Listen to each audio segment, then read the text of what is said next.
Friends, இன்னைக்கு நம்ம என்ன பார்க்க போறோம் அப்படின்னு பார்த்தோம்னா, 2025ல என்ன மாதிரியான சேமிப்புகள்லாம் செய்யலாம்?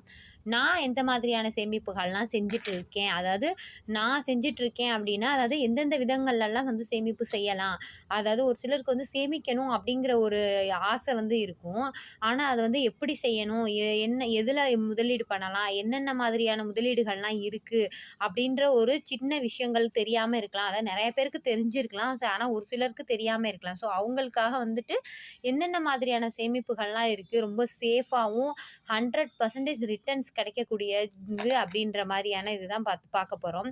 ஃபர்ஸ்ட்டு வந்து நம்ப சேஃபாவும் ரிட்டர்ன்ஸ் வந்து ஃபுல் அமௌண்ட்ஸ் அதாவது நம்மளுக்கு சில இடங்கள்லாம் பார்த்தோம் அப்படின்னா, நெறைய சேவிங்ஸ் வந்து அதிக இன்ட்ரெஸ்ட் தர மாதிரி வந்து சொல்லும்போது சொல்லுவாங்க.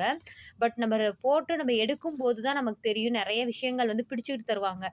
ஒரு குறிப்பிட்ட அமௌண்ட் வந்து புடிச்சுக்குவாங்க. இப்ப பொதுவா ஏலச்சீட்டு சொன்னோம் அப்டின்னா, ஏலச்சீட்டு ஒவ்வொரு மாதமும் பார்த்தீங்க அப்டின்னா, ஒரு ரூ. 3000லேருந்து ரூ. 4000 அவங்க நடத்துறவங்கள பொறுத்தது. இந்த தனியா வீடுகள் பக்கத்துலலாம் நடத்துவாங்கல்ல, அந்த மாரி ஆளுங்க. அது இல்லாம என்ன பண்ணுவாங்க அப்டின்னா, ஒவ்வொரு முறை வந்து ஏலம் எடுக்கும்போதும் ஒரு கமிஷன் பணம் மாரி ஒண்ணு வாங்குவாங்க. அந்த மாரி இடத்துலலாம் வாங்குனோம் பார்த்தோம்னா, நமக்கு நெறைய நஷ்டமாகும். அந்த மாரி இல்லாம நம்ம சேரும்போது ரொம்ப சேஃபாவும் ஃபுல்லா ரிட்டர்ன்ஸ் கிடைக்கிற மாரி நல்ல இடமா பார்த்து சேரணும். நியாயமான முறையில வந்து சேமிக்க முயற்சிக்கணும். ஏன்னா, அந்த பணம் தான் நமக்கு வந்து நிலைச்சு இருக்கும். என்னென்ன விதங்கள்லலாம் வந்து சேமிக்கலாம் அப்படின்னு பார்த்தீங்கன்னா, ஃபர்ஸ்ட்டு வந்து கோல்டுலேருந்து நான் ஸ்டார்ட் பண்ணியிருக்கேன்.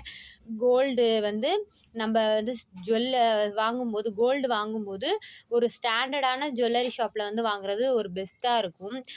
இல்ல எனக்கு ரொம்ப காலமா எனக்கு இந்த கடை தெரியும். நான் சின்ன வயசுலேருந்து எனக்கு தெரியும். சின்ன கடையா இருந்தாலும் எனக்கு ரொம்ப தெரியும். நம்பிக்கையானவங்க அப்படின்னா நீங்க வாங்கலாம். மத்தபடி இந்த கோல்டுலயே பார்த்தோம் அப்படின்னா, இந்த 18 கேரட் அந்த மாரிலாம் இருக்கும். ஆனா அது நமக்கு தெரியாது. சில பேர் ஏமாத்தி வித்துருவாங்க. அத நம்மளுக்கு ஏதாவது ஒரு அவசர தேவைக்கு கொண்டு போய் வைக்கும்போது தான் நமக்கு தெரியும். அது வாங்கி எத்தனையோ வருஷங்கள் ஆயிருக்கலாம். அந்த மாரிலாம் இல்லாம, நம்ப கோல்டு வாங்குறோம் அப்டின்னா, அமௌண்ட் வந்து குறைவா இருக்கு அப்படின்னு இல்லாம, நல்ல கோல்டா பார்த்து வாங்கணும். நல்ல ஒரு ஸ்டாண்டர்டான ஒரு ஜுவல்லரி ஷாப்ல வந்து சீட் போடுறதா இருக்கட்டும், இல்ல கோல்டு வாங்குறதா இருக்கட்டும்.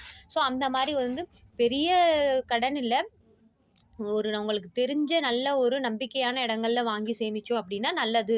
ஏன் அப்படின்னா, ஒரு லாங் டெர்ம் இன்வெஸ்ட்மென்ட் அப்படிங்கிறப்ப நமக்கு அந்த இடத்துல வந்து நமக்கு தேவைப்படும்போது தான் நம்ம அத பார்ப்போம். அந்த இடத்த பார்க்கும்போது நம்ம ஏமாந்துட்டோம் அப்படிங்கும்போது நம்மளால ஒண்ணுமே பண்ண முடியாது.